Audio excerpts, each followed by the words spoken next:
Chers amis, bonjour. Daniel est un homme qui joua un rôle significatif à Babylone auprès des rois chaldéens et perses. Et il y a des similitudes frappantes entre la vie de Daniel et celle de Joseph, fils de Jacob. Tous deux ont prospéré sur une terre étrangère après avoir interprété les rêves de leur roi et ont connu leur ascension grâce à leur fidélité à Dieu. Tous deux ont vécu de grandes épreuves et par leur sagesse, leur soumission à Dieu, ont accédé aux postes les plus élevés. Daniel est le seul parmi les prophètes qui parle clairement des temps de la fin. Jésus confirme Daniel comme prophète. Quand vous verrez l'abomination de la désolation dont a parlé le prophète Daniel. Lisons Daniel 12, verset 4. Toi, Daniel, tiens secrètes ces paroles et scelle le livre jusqu'au temps de la fin. Plusieurs alors le liront et la connaissance augmentera. Les et ketz, jusqu'au temps de la fin. La fin, le bout, ketz, dans la bouche de Daniel, est une expression prophétique correspondant au jour dernier. La Bible dit que la connaissance augmentera et que ceux qui auront du discernement comprendront. Nous qui sommes des temps de la fin, ayons ce discernement et cette compréhension des temps prophétiques. Le millénium, ce terme dont parle Jean désigne un règne de 1000 ans. Daniel évoque ce royaume terrestre clairement. Il décrit cette superbe vision de la passation du pouvoir du maître du temps, en hébreu Atik Yomin, l'ancien des jours. Cette passation au Fils de l'homme, c'est confirmé par Jean, Daniel 7, 14. Et voici sur les nuées des cieux arriva quelqu'un de semblable à un fils de l'homme. Il s'avança vers l'ancien des jours et on le fit approcher de lui. On lui donna la domination, la gloire et le règne, et tous les peuples, les nations et les hommes de toute langue le servirent. Sa domination est une domination éternelle qui ne passera point, et son règne ne sera jamais détruit. Qu'est-ce qui n'est pas clair dans cette vision? Et pourtant, encore aujourd'hui, l'Église doute de ces paroles à cause d'une théologie polluée par la pensée grecque et platonicienne. Jésus lui-même confirme la vérité du royaume terrestre. Alors le signe du Fils de l'homme paraîtra, et toutes les familles de la terre verront le Fils de l'homme venant sur les nuées du ciel avec puissance et une grande gloire. De même Jean qui dira, tu as fait d'eux un royaume et des sacrificateurs pour notre Dieu, et ils régneront sur la terre. Un royaume terrestre prophétique. Le millénium a une dimension prophétique qui dérange. Il suppose premièrement un retour réel de Yeshua sur la terre. Deuxièmement, un jugement sur les nations.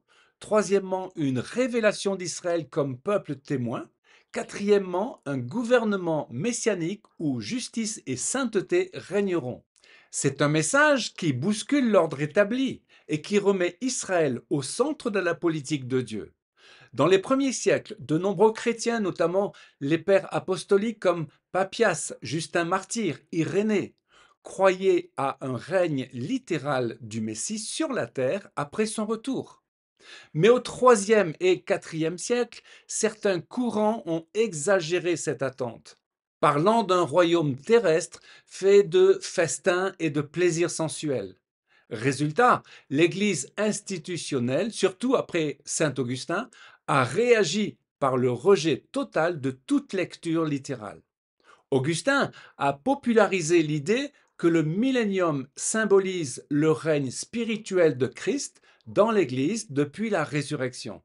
Ce que l'on appelle donc amillénarisme est le règne qui n'est ni futur ni terrestre, mais présent et spirituel. Cette lecture a dominé toute la théologie occidentale, catholique, réformée et même évangélique, jusqu'à aujourd'hui. Que dit Jésus? Acte 1, versets 6 à 7. Les apôtres réunis demandèrent: Seigneur, est-ce en ce temps que tu rétabliras le royaume d'Israël?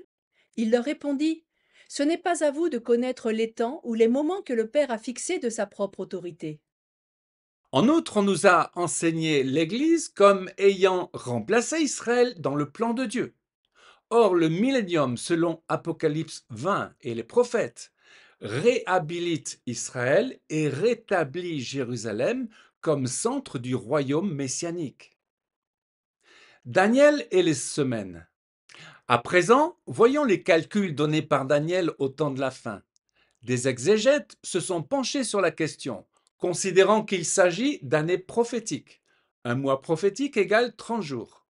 Et que le départ des 70 semaines commence à l'édit d'Artaxerxès en moins 445 avant Jésus-Christ. Daniel 9, 25. Sache-le donc et comprends. Depuis le moment où la parole a annoncé que Jérusalem sera rebâtie, jusqu'au Messie, au conducteur, il y a 7 semaines.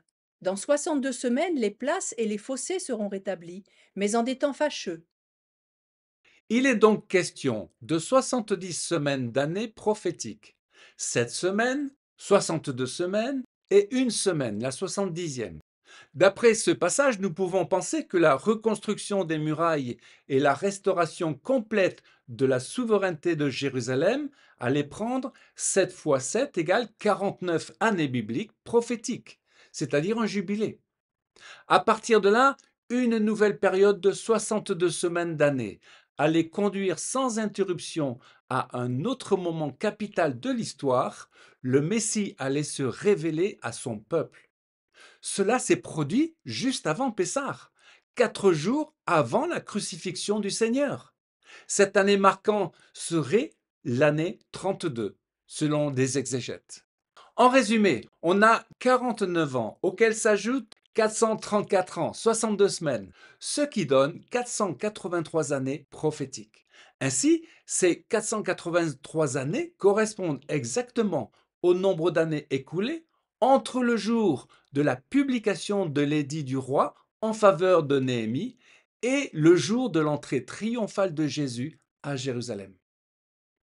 La 70e semaine.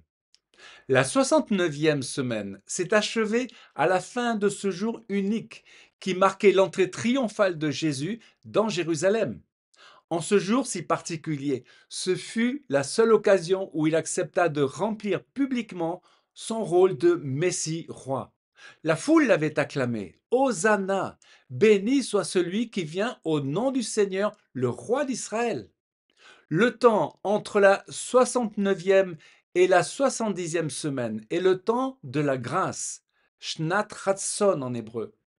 Il correspond à l'Église et l'expansion de l'Évangile jusqu'aux extrémités de la terre. Jésus cite le prophète Ésaïe. Luc 4, 18. L'Esprit du Seigneur l'Éternel est sur moi, car l'Éternel m'a oint pour porter de bonnes nouvelles aux malheureux. Il m'a envoyé pour guérir ceux qui ont le cœur brisé, pour proclamer aux captifs la liberté et aux prisonniers la délivrance, pour publier une année de grâce de l'Éternel. Les 69 premières semaines de Daniel se terminent au moment où le Messie achève son ministère terrestre de grâce. Tout au long de sa première venue, on voit que le ministère du Seigneur est surtout un ministère de sacrificateur dévoilant la grâce de l'Éternel. Quand il reviendra sur terre, il exercera les deux ministères. Il sera à la fois sacrificateur selon l'ordre de Melchisédek et roi. Le Messie occupera en effet ces deux fonctions royales tout au long du millénium à venir.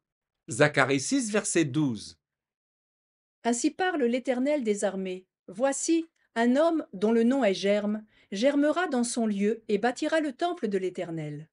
Il bâtira le temple de l'Éternel, il portera les insignes de la majesté, il s'assiera et dominera sur son trône, il sera sacrificateur sur son trône, et une parfaite union régnera entre l'un et l'autre. Si l'on est aujourd'hui dans un temps de confusion, nous savons que Dieu est un Dieu d'ordre et que ses plans s'accomplissent parfaitement. Dans les ténèbres qui viennent, sachons que la lumière brillera d'autant plus. Chers amis, à la fin de la 70e semaine, le Seigneur reviendra à Jérusalem en tant que roi des rois, monté sur un cheval blanc. Le lion de la tribu de Juda, le fils de David, imposera son règne de justice à toute la terre. Amen. Chers amis, à une prochaine fois pour une nouvelle vidéo en direct de Jérusalem.